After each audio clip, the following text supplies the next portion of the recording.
Good morning again, folks. I'll say that again.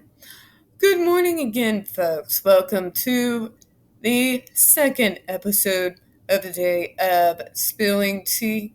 I'm your host, Tiffany Daniels.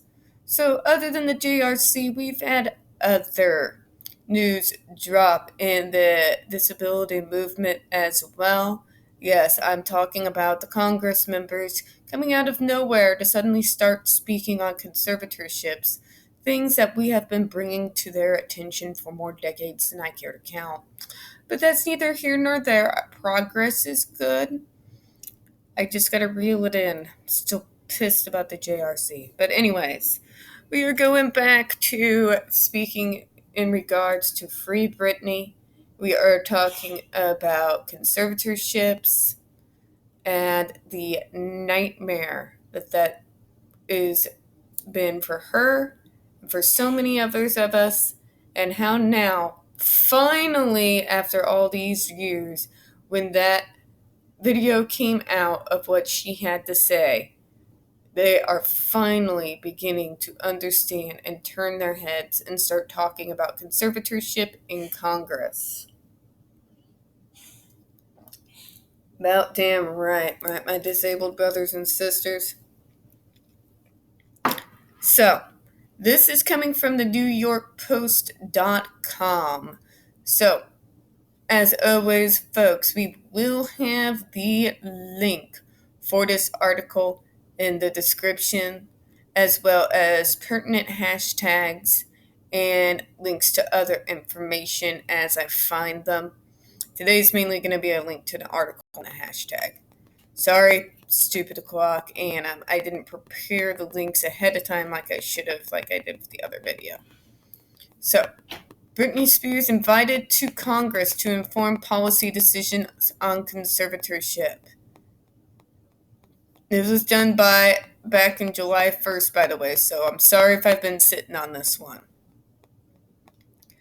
A group of Republican House members invited Britney Spears Wednesday to address Congress, saying that her conservatorship battle could have influence in policy and give hope to millions. They don't even have the first clue. The letters signed by Reps Matt Gaetz, Marjorie Taylor Greene, Burgess Owens, and Andy Biggs noted the obvious financial, emotional, and psychological abuse at the hands of Spears conservators and said her testimony could advance social, political, and criminal justice reform. And disability rights. Let's not forget the good majority of people who get put in these conservatorships, the disabled people. People like me. You're looking at her. Miss Spears, you have been mistreated by the America's legal system. We want to help. The United States Congress should hear your story and be inspired to bipartisan action. What happened to you should never happen to any other American, the letter read. Your story is so powerful, and the admiration of your achievements so great. You, and perhaps only you, can blow that door wide open, giving hope to millions. I hope she does. Because her nightmare is the nightmare of a lot of us. The lawmakers came a day after the singer lost her bid to have her abusive father, Jamie Spears, removed from her 13-year conservatorship Wednesday, leaving the 39-year-old's estranged dad in charge of her substantial finances and business affairs. Spears' ongoing plight, which spawned the Free Britney movement and sparked outrage across the globe, seemed to have brought both sides of the aisle together. About damn time something did. But by the way, he doesn't just control her finances, he literally controls every aspect of her life. We've gone over many times on this channel what conservatorship is. So people, if you're going to report on this, get it right. In a letter to the Department of Health and Human Services and the Department of Justice on Thursday, Democrat Senators Elizabeth Warren and Bob Casey said that the conservative system is substantially lacking in data, hindering policymakers and advocates' efforts to understand gaps and abuses in the system. We've only been telling you about those gaps for eons. Maybe shut up and stop loving the sound of your voice long enough so that you can actually hear those of us who've been talking about this for years. Ms. Spears' case has shined a light on long-standing concerns from advocates who have underscored the potential for financial and civil rights abuses of individuals placed under the guardianship or conservatorships, the senator wrote in a joint letter. Spears lost her bid to have her 68-year-old father jailed for his abusive control over her life, an estimated $60 million fortune. The signer claimed she had been drugged, forced to take birth control, and perform under duress. Jamie Spears has denied the accusations and said he had nothing to do with the conservatorship for years. Really? Really? Is that why you are still called her conservator? Really?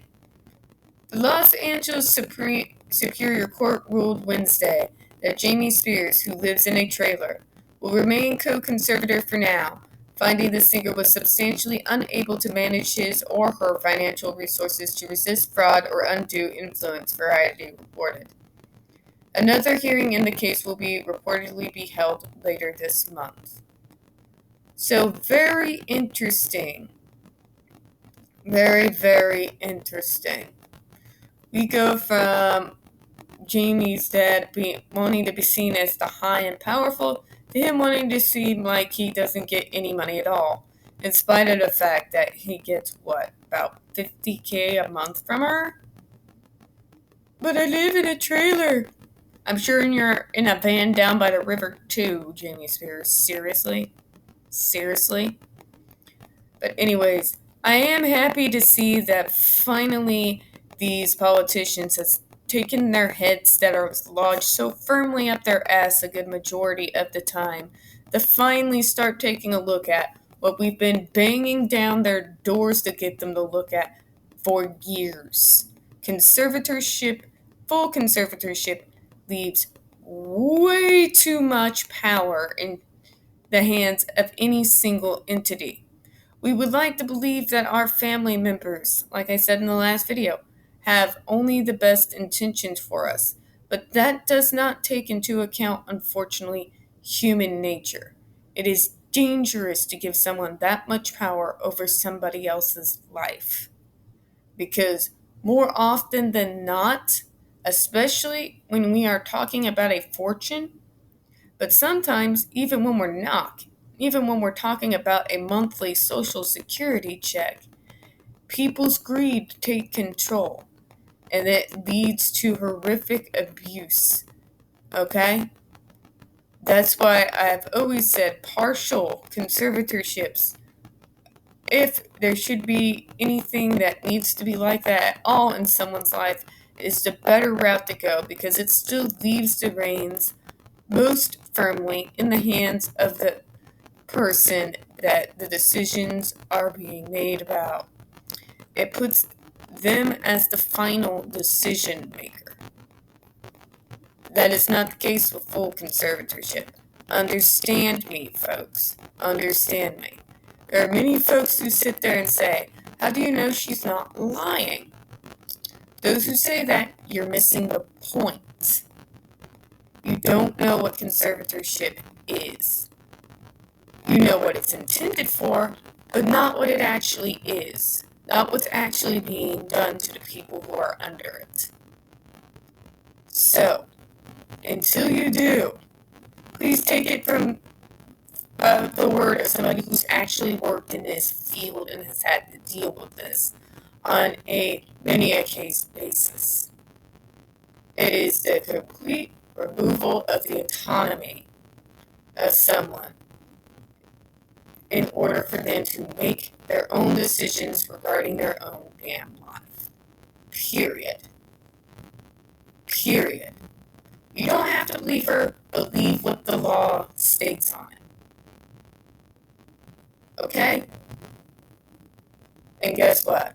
What she says lines absolutely perfectly with what I know full conservatorship to be. Alright, folks, that's all I got for this morning on this particular case. We will have one more video here in a moment, and then we'll be finished out for the day. I do appreciate your time this morning, And folks, please don't forget to hit that like button. Hit subscribe. Don't forget to hit the comments. I'll see you in the next one. Bye-bye.